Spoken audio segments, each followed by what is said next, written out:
नमस्कार। कैसे हैं आप देख रहे हैं व्यूज मीडिया और मैं हूं मनीष ठाकुर।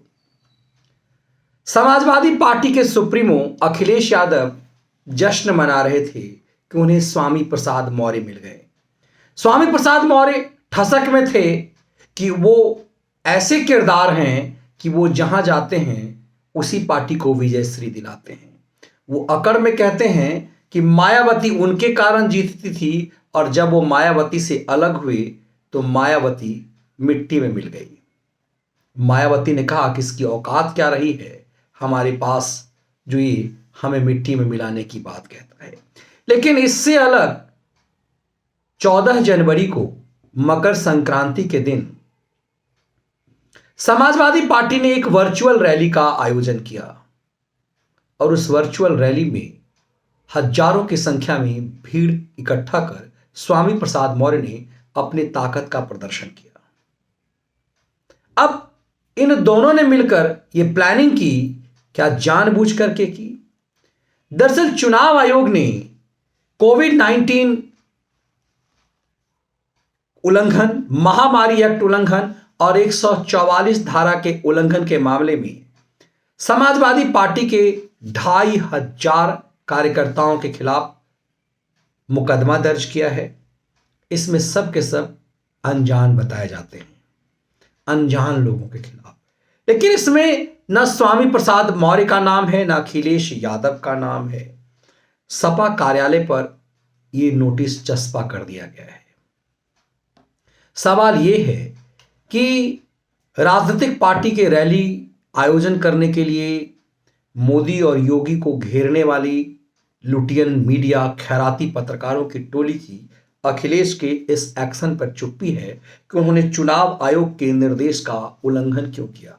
दरअसल चुनाव आयोग ने 8 जनवरी को नोटिफिकेशन जारी करके कहा था कि कोविड को देखते हुए राजनीतिक दल कोई भी रैली नहीं करेंगी। वो वर्चुअल रैली कर सकते हैं, मतलब ऑनलाइन कर सकते हैं। इस तरह की कोई भी रैली नहीं होगी और ये रूल 15 जनवरी तक के लिए था और 14 जनवरी को एक दिन पहले इस रैली का आयोजन किया गया। कमाल की बात यह है कि दिन शुक्रवार था, जुमे का दिन था और अखिलेश यादव तारीख और डेट भी उसी ढंग से तय करते हैं। जुमे के दिन आयोजित इस रैली में जानकारी के मुताबिक सफेद टोपी पहनने से मना किया गया था लोगों को, ताकि भीड़ में यह संकेत नहीं जाए कि ज्यादातर लोग शांति प्रिय समुदाय से हैं। इसीलिए उन्हें लाल टोपी पहनकर आने के लिए कहा गया था। ये सूत्रों के मुताबिक ये जानकारी मिली कि कुछ लोग ये बताए जाने लगे कि उन्हें सख्त निर्देश था कि वो अपने धार्मिक पहचान के साथ यदि आएंगे तो ये उल्टा पड़ जाएगा और जनता जो है रिएक्ट में वोट देगी। समाजवादी पार्टी और शांति प्रिय समुदाय दोनों के लिए अहितकर होगा। इसीलिए एक समय में इफ्तार पार्टी का आयोजन करने वाली पार्टी ने खुद सफेद टोपी पहनकर आने वाले अखिलेश यादव ने अपनी टोपी हटा ली और लाल टोपी धारण कर लिया। और कमाल की बात यह है कि जिस वक्त ये आयोजन किया गया ये वर्चुअल रैली के नाम पर रियल रैली, उस समय चुनाव आयोग 15 तारीख के डेट को 22 तारीख तक आगे बढ़ा चुकी थी। मतलब 22 तारीख तक किसी भी ढंग से कोई रैली नहीं होनी है। इसकी संभावना बहुत कम दिखती है कि बड़े स्तर पर पॉलिटिकल पार्टी कोई रैली कर पाएगी।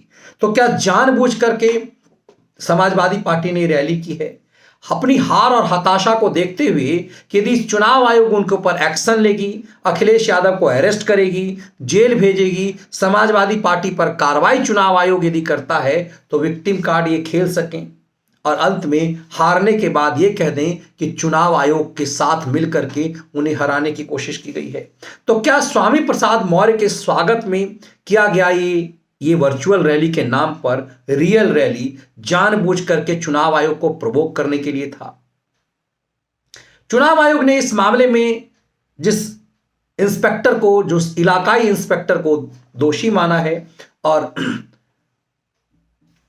यूपी पुलिस ने अपने उस इंस्पेक्टर को सस्पेंड कर दिया है।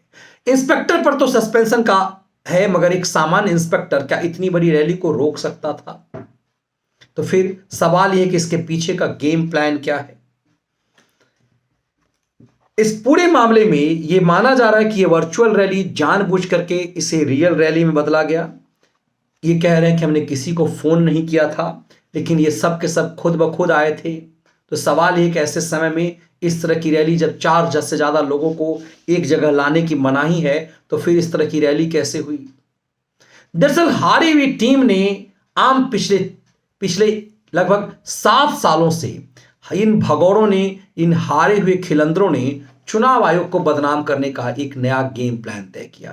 कभी ईवीएम को बदनाम करना, कभी चुनाव आयोग पर आरोप लगाना, कभी इसी चुनाव आयोग पर यह कहना कि चुनाव आयोग क्यों नहीं रैली को रोकता है। आपको याद होगा कि मनी लॉन्ड्रिंग के चैनल पर खैराती कुमारों की टीम ने और पूरी लुटियन दलालों ने अक्सर ये सवाल उठाया है कि आखिर चुनाव आयोग रैली क्यों नहीं रोकता।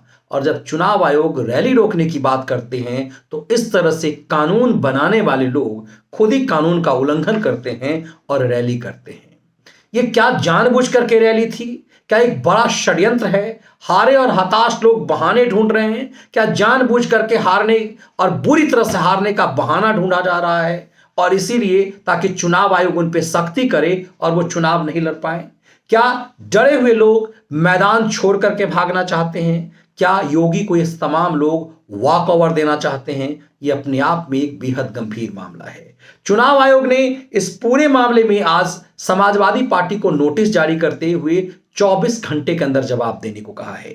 समाजवादी पार्टी क्या जवाब देती है यह देखना दिलचस्प होगा। लेकिन आज प्रेस कॉन्फ्रेंस में अखिलेश यादव एक नाटक करते हुए नजर आए कि कोई भी कोविड-19 का उल्लंघन नहीं करेगा, और इसीलिए ये पत्रकारों की प्रेस कॉन्फ्रेंस है, इसमें कोई कार्यकर्ता नहीं आएगा।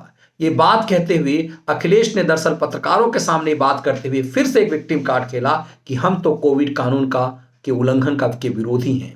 तो फिर यदि अखिलेश इसके विरोधी हैं, फिर समाजवादी पार्टी ने इस तरह के आयोजन कैसे किए? ये अपने आप में कई सवाल खड़े करते हैं। क्या सच यही है कि हार के बहाने ढूंढे जा रहे हैं? क्या यह सच है मैदान छोड़ने के क्या ये सच है कि मैदान छोड़ने के ताक ढूंढे जा रहे हैं? ये वर्चुअल रैली के नाम पर रियल रैली, चुनाव आयोग को प्रवोक करने का षड्यंत्र क्या है, ये समझना दिलचस्प है। ये विश्लेषण आपको कैसा लगा जरूर साझा कीजिएगा। बहुत बहुत धन्यवाद।